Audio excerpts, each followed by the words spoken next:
Greetings and welcome to my little corner of YouTube. My name is Lindsey Pogue, and today I am answering reader question that is not necessarily a question, it's more of a request, and that is talk a little bit about Dust and Shadow. And the reason why Dust and Shadow is somewhat of interest is because it is the first book in my favorite series, or favorite world that I've written, sorry. It's actually the story that got me really giddy again about writing. And so, yes, I would be happy to tell you some fun stuff about Dust and Shadow and why it's so special to me. So, Dust and Shadow. Where to begin? First of all, I want to start off by saying I wrote this after writing the Ending series, which is post-apocalyptic survival fantasy. And then I wrote the Saratoga Falls love stories under my pen name. Then I got to finally come to this book, which is different in all ways imaginable because this is dystopian fantasy, historical fantasy, right? It is not contemporary. It is survival to an extent, but it's mostly just the way society is. That's what makes it dystopian. It's super, super gritty, and that's something that's in all my books, but it's, the world building is completely my own. And it has everything in it that I absolutely adore to read and watch on television. So it was really, really fun to embark on the Forgotten Lands series, starting with this gem. All right, so I should probably back up for a minute and just point out that I grew up a little cowgirl, okay? I had horses. I competed in Western events. I used to do a little barrel racing in my day. And that's not anything that I do anymore, and I miss it terribly. And so writing this book was also kind of therapeutic and very nostalgic for me. I think that's one of the reasons why I enjoyed it so much. I really got to go back to my Western girl roots. I got to write about things that I know, the feel of leather, the smell of it, the sound of clinking spurs, the smell of horse hair and the feel of it gritty underneath your fingernails and the sweat on your skin. And I just was really able to immerse myself in this world when I was writing the Dust and Shadow story. So that was something that was really, really fun. And because I'm such a history buff, I absolutely loved being able to work in an alternative Victorian world with that very gritty, forgotten feel that I love so much. I loved taking history and putting it into a little nook and cranny civilization in a world that doesn't exist to us today, you know?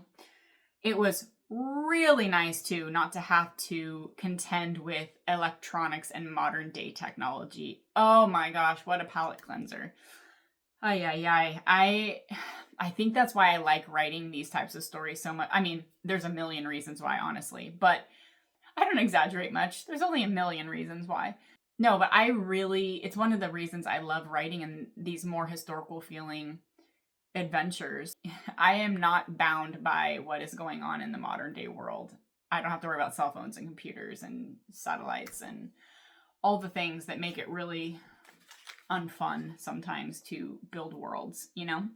And that's the other part about this is I got to build this world on my very own. I got to put in all the elements that I love, including, like I said, that dystopian gritty feel, but I got to really hammer in that weather ravaged feel that I really like so that I can pit the weather against enemies as well. Like, I want people to be forced into the same room that loathe each other or think that they do, that think that they know each other, but they really don't. I really love using nature and the environment as an element to really force my story and my characters to look at themselves in the mirror and be like, what the hell's going on? I have to, let's figure this out.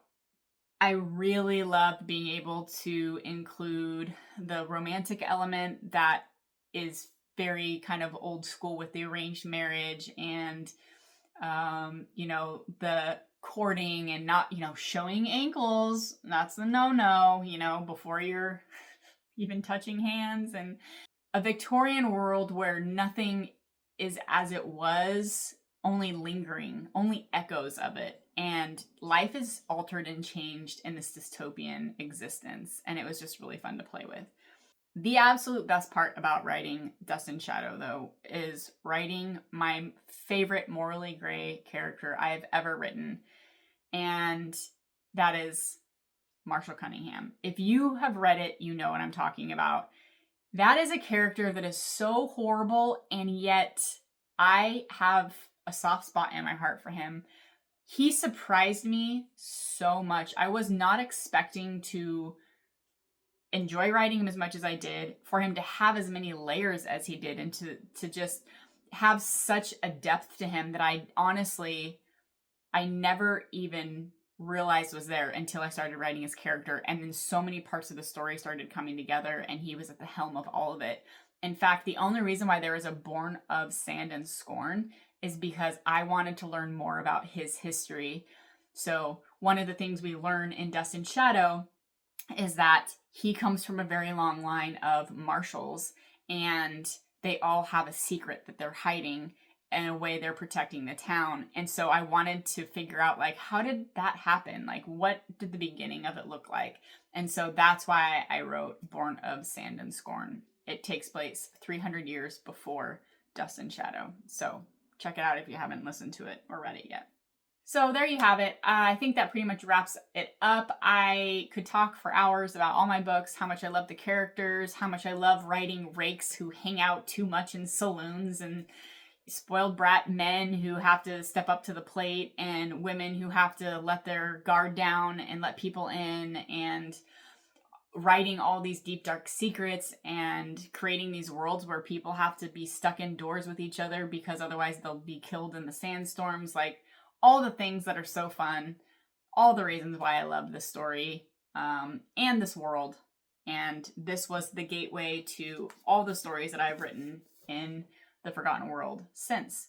And I'm currently at, let me do some math here, 4 books in Forgotten Lands. There are currently 3 books published in Ruined Lands, which is the sister series that takes place on a different continent. But I have 2 more written that have not come out yet in that world. So I think we're going to keep going. If you have not given Dust and Shadow or any of my Forgotten Lands, Forgotten Worlds a chance, definitely check them out. If nothing else, you are guaranteed a weather-ravaged world, epic adventure, timeless love story, and probably all the feels, because, as you know, I like to put my characters through the ringer and gut everybody, including myself.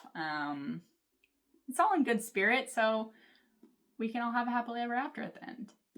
So if you are interested in reading, you can, any books in this series or Dust and Shadow, you can find audiobooks, ebooks, and paperbacks in my bookshop. You can also find them at all your local retailers or favorite retailers. All right, let me know if you have any questions, put them in the comments. Be sure you like and subscribe, and I will see you next time. Happy reading adventures, everyone.